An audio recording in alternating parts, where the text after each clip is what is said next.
When we have kids, the kids become our lives, meaning that we look more after them than we do for ourselves.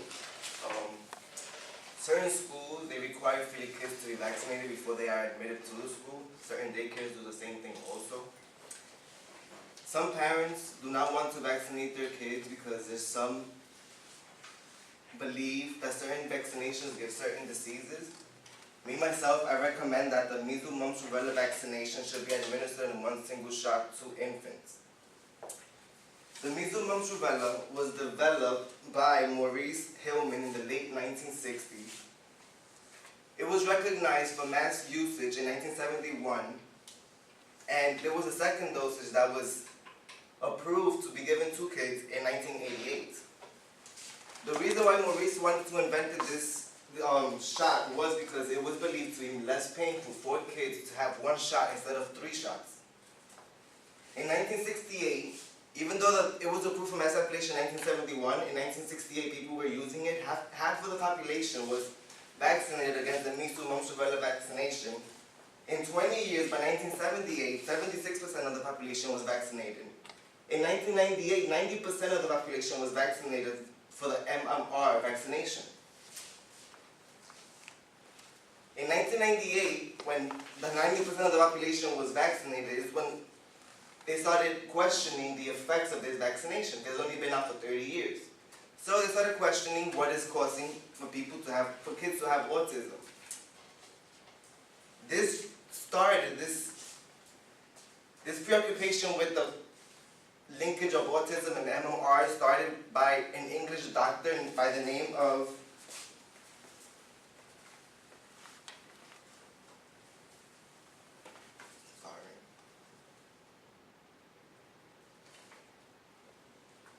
by Andrew Wakefield, 1998. He started the whole thing. Anyhow, I want to define what measles, mumps, rubella vaccination is. The measles, mumps, rubella vaccination are the measles, mumps, rubella are 3 different diseases that affect kids that are not vaccinated. But what I mean by one single shot is that the shot should be given together. Not that there's there's not one shot for one disease. There's 3 diseases in one shot. That's what I mean by one shot. In infants, I mean any kid from the age of 1 to 4. Even though a 4-year-old might be considered a toddler, it's still an infant.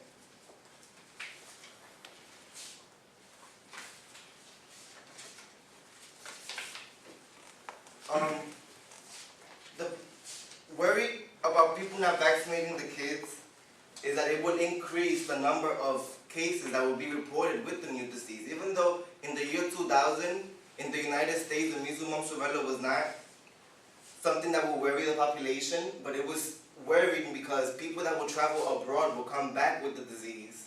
And kids that have not been vaccinated, they will be infected, and then they bring it back, they go to the school, and the whole outbreak occurs.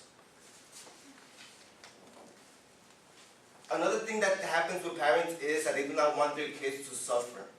Some parents, they're too little to be vaccinated, we should wait another year, and in that year that you're waiting for your child to be vaccinated, the disease occurs.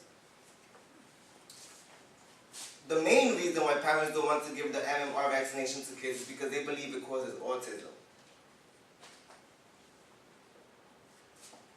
Another thing that parents do not want to vaccinate, another excuse for the parents not to vaccinate their kids is because they believe that a natural infection is more beneficial than an infection by a vaccine. Which it is, because when the immune that the body produces is more stronger, but there is a cost to that. Let's say the mumps vaccination. If you don't get the mumps vaccination and you get it naturally, there's going to be a chance that somebody might become deaf. Or let's say a different disease like polio. If you don't want to get vaccinated to polio and you go somewhere else and you get polio, there might be a chance that you'll be paralyzed. So certain diseases are better to get it with the vaccine because even though you get a little bit of the amount, your body becomes immune to it. Another thing I propose is for officials to be more careful on how they change the procedures in which vaccines are packaged and given to people. The main reason why everybody started doubting the effect of MMR to autism was because after that English doctor made the statement that it is linked to each other. The CDC removed mercury from the vaccine, which is what he believed was causing the disease, the use of mercury. Since 1999, mercury has not been used in the vaccine, but what does that say to parents is that there is a linkage between MMR and autism. Therefore, the CDC should not take the mercury from the vaccine, even if there is no proof, because there was no proof that mercury was causing autism. The increase of number of vaccinated kids will lead to an endemic, because let's say I go abroad. I have a 3-year-old. Let's say I go abroad. My 3-year-old is not vaccinated. My kid gets an infection. My kid comes back, and let's say a patient, it is recommended for kids to get vaccinated. Let's say everybody here in this room is vaccinated, but let's say a patient that has HIV, their immune system goes down, and that kid gets in contact with that person's life may be in danger, because my child is not vaccinated, because I think that he shouldn't be vaccinated. In the early 80s and in the late 80s, early 90s, there was a reported case of 11,000 hospitalized kids with MMR, which resulted to 100 plus deaths. Nowadays, there is reported about 100 cases of MMR in the United States, but 0 of it results in death because we have a cure for it. MMR is not linked to autism. Even though Andrew Wakefield published in the journal Lancelot that autism was linked to the MMR because of the kids that he studied, that study was flawed, because out of the 12 kids that he studied, 8 kids had autism. But those kids that had autism were from the population, but he only studied the population that he was in contact with. But what he did not put into the study was the 90%, this happened in England, just to be clear.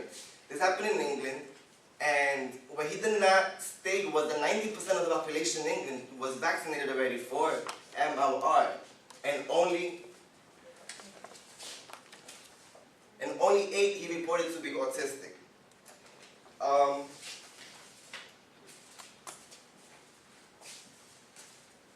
Autism is not linked to a vaccine, and this can be said because in studies of identical twins, 60% of the identical twin will have autism or will develop autism.